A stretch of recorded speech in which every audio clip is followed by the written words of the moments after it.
Hello, folks, and welcome to today's episode of the Hospitable Hosts podcast.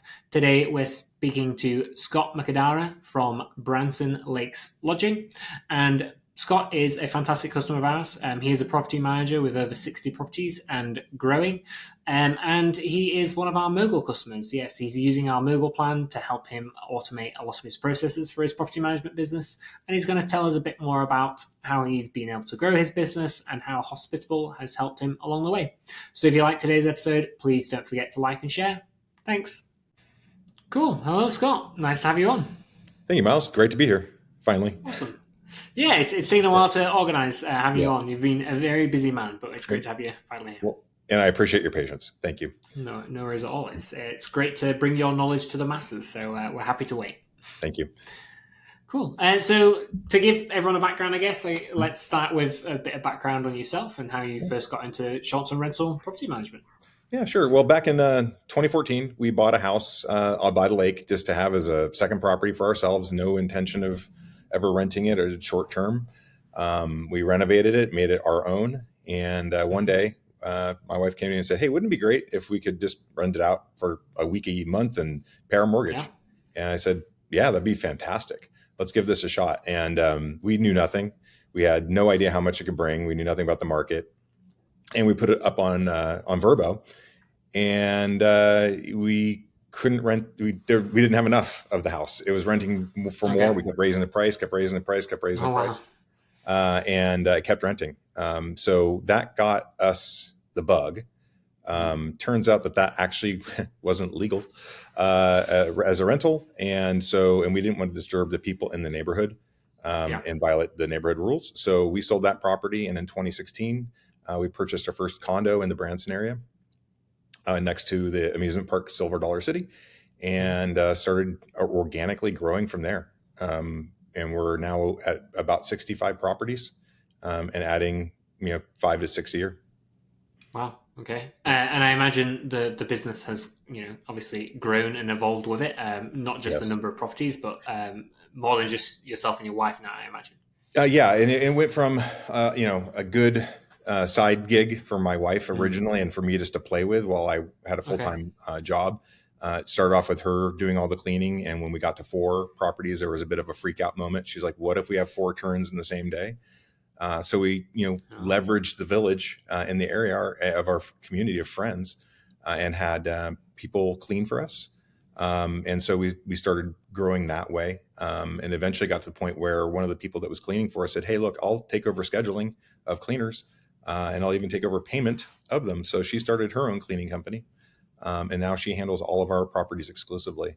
In 2022, I exited the mainstream workforce to focus full-time on this. And at that point in time, I think we're at 22 or 23 properties. And I thought, oh my God, we have so many.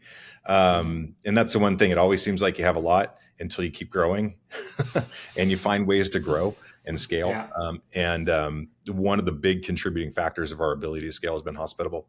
Being able to fully automate messaging and linking calendars from their early basic functions when it was Smart B&B really, really, really helped us and made it so that we were able to focus on process, procedure, and growth, as opposed to just always worrying about, are we answering our customers in a timely fashion, or are we responding within the required terms of Airbnb and VRBO's contract? So it's been fantastic. Now we have, I'd say we don't employ, but we contract with probably about 45 people in the area. So, we're pumping hundreds of thousands of dollars a year into the local economy. So it's really been a good boon for us as the owners of the company, but also for people in the area to find gainful contracting employment. Yeah, that's actually fantastic. The scale of that is quite impressive. Like, say, the impact on the local economy. Fantastic. Cool. Yep. And so, you kind of caught us up to speed on where you're at now. How about a bit of future gazing? Plans for the business in 2025 and beyond. Continued growth. Just can't get enough. Yeah, no, I mean, no, I would like to continue to grow. I think I keep putting targets. Like when I was at 20, my target was 30. So now that we're at 65, I think my realistic target is 100 properties, because I really truly like to be able to treat each property like I own it myself. And we do own 10, 11, actually 11 properties, and ensuring that they're well taken care of, and that our owners don't have to worry, and our guests have a fantastic experience is top priority. So when we get to that magic 100 number, I don't know if we will continue to grow, because generally that means hiring more people, or and hiring managers and those types of things. Or do I just say, hey, hundreds are our peak, and then we'll cull the worst performers every year, and bring on new ones? I don't know yet, but I think it will continue to grow organically, at 5 to 6 properties a year. Our turnover rate is very low. It's only typically when owners sell. And so we lost one property this past year due to property selling. But generally, we don't have any turnover, and that's I think a good testament to the product we provide, and the level of service we provide our owners. And Hospitable makes it that very easy to do. It's a big part of it. Awesome, cool. And so obviously, it sounds like things are going great. You're enjoying the business. You quit your full-time workforce role and to kind of come on and help manage the business. What would you say some of the kind of pros and cons of hosting are? Why do you enjoy it? And what are maybe some of the recurring challenges as well that you come up against? It's funny. This is a tourist town. We live in a tourist town. So when we first moved here, one of my early great experiences was going to one of the local track places where we had go-karts and things like that. And we're standing in line, and someone out of the blue asks me, "Hey, where do you live?" And I said, "Here." And they were like really like in awe that we lived here, and thought it was super cool. But what I thought was super cool is that people come here, the place I live, a place I chose to call home, to visit. So, and spend their money and spend their time, have great memories with their family and their loved ones. So that really, for me, is helping our guests and our owners have great experiences, not only with the community when they come and visit, what's in town, by us offering lots of suggestions on things to do, our own personal suggestions, and making sure the properties are great, but also providing that same experience to our owners and making sure that they know that their property is well taken care of. That really brings me a great deal of satisfaction. In my previous life, I was in the services industry, and was part of a managed services company for NIT. So good outcomes for my customers, and excellent outcomes, what I always strived for, and that the team I had for them to provide. So doing this here is just an extension, I think, of that. A positive negative is scheduling flexibility. I have a very flexible schedule. Sometimes it means I have to make changes to that schedule, Miles, multiple times. But being the whole adage of being your own boss, which means you're not really your own boss. Your boss, everybody else is your boss, is true. And but we do have the ability to drop things. I attend all my kids' sports and those types of things. So I really love that. My phone rings wherever I am. I can get to Hospitable from wherever I am. So technically I can work wherever I want. And then I think the most negative thing about this whole gig is communication, and getting our guests to actually read what we send them. I know everybody's has a huge influx of messaging and mail and texting and Instagram and posts and social media. So it's hard, but you're trying to make things simple and spell them out for your guests, and then having them come back and say, well, I didn't read that, and then have them be upset. That's a big challenge.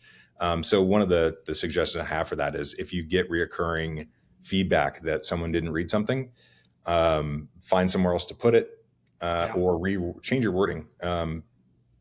AI, ChatGPT, all these things, I'm constantly going in and saying, hey, I need to make this more friendly, shorter, easier to understand, make it so. And I use the tools that are out there to help improve my messaging, and I'm always updating my messaging, because I'm like, okay, well, that question's been asked more than 2 or 3 times, or there's obviously an misunderstanding. So let's get that fixed. So communication is a big challenge. Okay, yeah, I obviously totally understand that, 100%. I'm sorry, which So now I'd love to kind of think about, we've probably got some property owners listening, potentially considering, at some point having a property manager help them. Mhm. What are some of the key things that you think owners should consider and questions they should be asking a property manager to find the right fit? Yeah. I'd ask them how, again, this goes to me, how are you going to care for my property like it's your own? Mm-hmm. Again, you don't want a property management company, and I'm not going to name their names, that's really there just to manage your reservations, Yeah. and make sure the property gets cleaned. That's not managing your property. Deferred maintenance happens very, very quickly. You want to ensure that those items get taken care of, not even and break fix. It's super important, and really affects your ratings. There's I've been doing some research on other markets and property management companies in other markets, and typically the larger property management companies, or the ones that operate more like just a reservation management, their ratings on Airbnb are in the 4.5 to 4.6 range, which is considered pretty good for that size company. Where you want to find a company that's in the 4.8 to 4.9 range, with their long-term reviews. You can't, staying at 5.0 or 4.95 is almost impossible, because there are people out there who just don't believe in giving 5-star reviews, which is so frustrating. But there really is a big difference between smaller, I'm going to say smaller property management companies, I'd say sub 200 properties, Mm-hmm. and the 200 above properties. So make sure they treat it like your own, and caring for the guests and the owner's experience, right? You want a company that treats the owners just like guests, and treats them with the same courtesy and respect. The other thing that I would want a property management company to know is, what are your goals for the property? What are your financial goals for the property? It's important. If you come to a property manager expecting them to hit a certain number for you every month, and that's your expectation, but it's not stated, that property manager may not be able to do it. Property managers don't have a massive amount of control over that, and so that needs to be communicated to the owner as well. They can advertise and market all they want, but you can't make someone come to your property. And then another thing is, they need to understand that owning one property isn't going to, if a property manager promises owning one property is going to make you get rich quick, they're lying. Unless it's just like the absolute bomb of a property with indoor, outdoor pools, beachfront, mountain next to a mountain with ski slopes, those types of things, that would get you rich. But owning one property is not going to make you rich overnight. And then lastly is personality. Do you mesh? You don't have to be friends. In fact, being friends might be problematic, but you have to be able to talk and have a good conversation, and be civil with each other, especially if something goes slightly sideways, which something inevitably always does. And know that this is a business, but that you can still communicate well and have, joke and make, things like that. But you have to be able to communicate with your owners. So Nice. Awesome.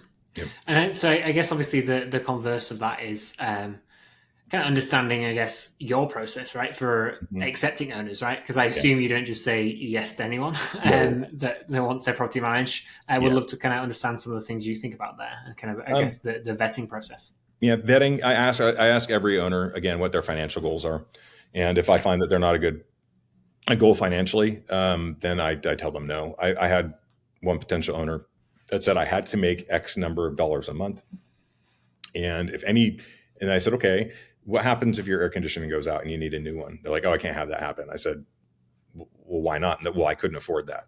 And I said, yeah, you shouldn't be doing this. I'm not gonna tell you you shouldn't, you can't, but I will not manage your property, because I don't need that stress, right? The market goes like this, and sometimes it's super high, sometimes it's not great. And I need my owners to be able to understand that it's a cyclical market and things change, and that if they have any problems, that they'll take care of them, and not say no, and want to have a property that's not up to our standards for renting to guests. Again, go back to personality and vibe. It's very important that we at least can talk, and then the last one is how open are they to any changes and suggestions? Sometimes you get an owner that said, this has been my vacation property for my family for the past 30 years. I don't want to make a change. And you're like, but if you did this, this, and this, you could get, $100 more a night. And they're like, nope. It is a performance-based business. We get paid based on the property's performance, and that we want to manage successful units, and that will reach their full potential. So if an owner isn't willing to take any suggestions or make any changes, then they're probably not a good fit for us. No, fair enough. That makes a lot of sense. Cool. Thank you.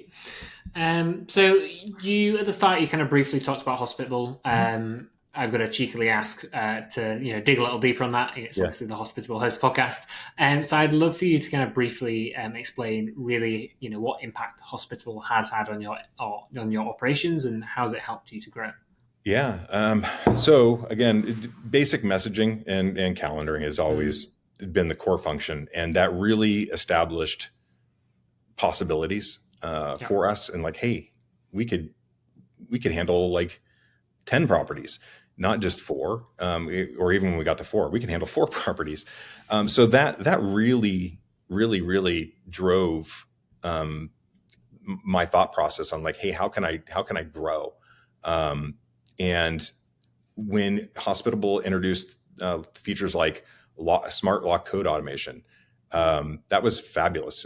We had a myriad of different technologies we were using to help do that, but we also were like rotating lock codes, and who wants to do that? The amount of time that saves is tremendous. The recent addition of thermostats, I had spent a lot of time automating that myself, but now not having to do that every single time a property comes online, and knowing that all that stuff's just taken care of, really just gone out of mind. Don't even think about it anymore, which was something I thought about before. AI automation in the inbox, that's been tremendous. It saves us a tremendous amount. I keep using the word. It saves us so much time. We always check it, but before we hit send. But it really has saved us countless hours, especially during the busy months, of just kindly and with courtesy responding to guests, even if it's something little. It really it's typically very friendly, and you can train it. You can say, hey, be more kind, and put those types of things in. And it really senses the mood of the guest, and really gets us going there. One of the other great features of Hospitable is the API. I've spent a lot of time in the API since the last summer, helping tweak the system for myself. Nice. And for my company. And it's made my operations 1 million times better. I've gone from being a company run on spreadsheets to a database driven, web driven company for the area, for areas that I need, and in order to properly manage my business and make sure everything's getting taken care of and nothing drops under the rug. Under the rug, yeah.